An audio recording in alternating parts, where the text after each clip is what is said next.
In today's video, we'll discuss the meaning, causes, and solutions for the Thermador Oven F34 error code.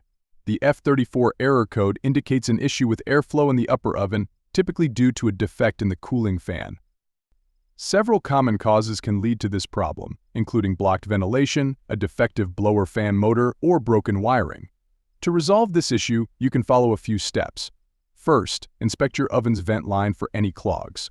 Locate the vent line and check for obstructions, using a soft brush to clear any blockages. After cleaning, test the oven to see if the error persists. Next, examine the blower fan motor for any defects.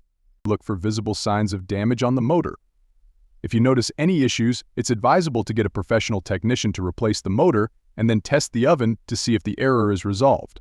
Additionally, check the condition of the wiring.